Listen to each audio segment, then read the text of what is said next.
Nous ne sommes pas ici pour parler de ce qui est interdit ou non dans la façon de s'embellir.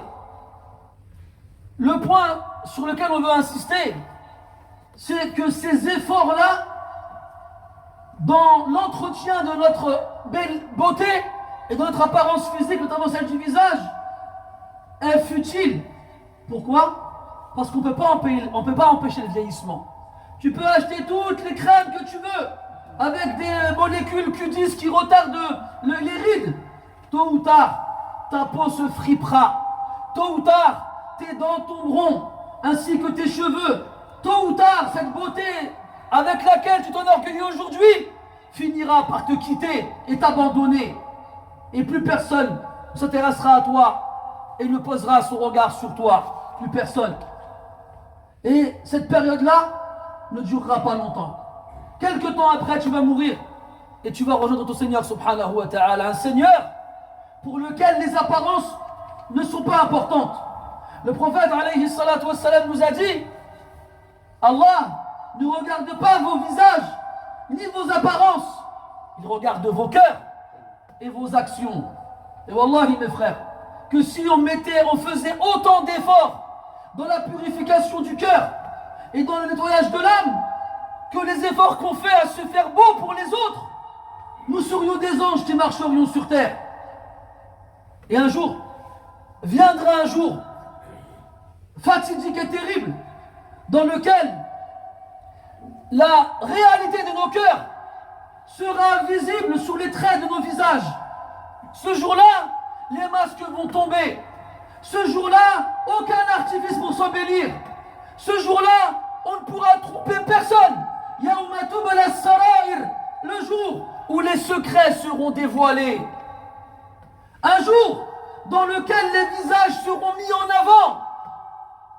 Toutes les créatures, lorsqu'elles seront ressuscitées, et lorsqu'Allah Ta'ala viendra pour les juger, comme Allah dit dans le Coran, leurs visages s'humilieront. Les visages s'humilieront pour le vivant par excellence, celui qui subsiste par lui-même et par qui tout subsiste. Ce jour-là, il y a des visages qui seront blanchis et des visages qui seront noircis.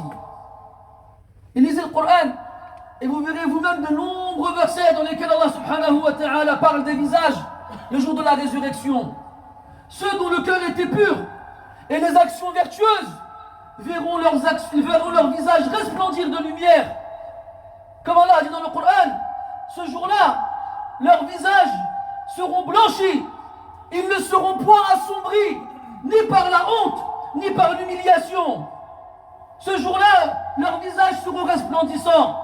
Ce jour-là, leurs visages seront illuminés. Ce jour-là, leurs visages transpireront la gaieté et la joie et le sourire. Ce jour-là, des visages seront réjouis. Ce jour-là, des visages seront doux. Lorsqu'ils auront posé leurs affaires dans leur demeure au paradis, tu pourras reconnaître sur leur visage la lumière de la joie. Quant à ceux dont les visages seront assombris, quant à ceux dont les visages seront noircis, c'est comme si des lambeaux de ténèbres nocturnes avaient recouvert leur visage. Ce jour-là, leurs visages seront assombris, humiliés, recouverts de poussière, recouverts de ténèbres. Ils seront tirés sur leur visage jusqu'en enfer. Ils seront rassemblés au fond de l'enfer sur leur visage. Puis leurs visages seront recouverts par le feu. Et ils ne pourront point le repousser de leur visage, ni de leur dos, et ils ne seront point secourus. Ce jour-là, le feu brûlera leur visage, et ils y auront les lèvres crispées. Ce jour-là, leurs visages seront culbutés au fond de l'enfer, et leurs visages seront retournés dans tous les sens au fond de l'enfer.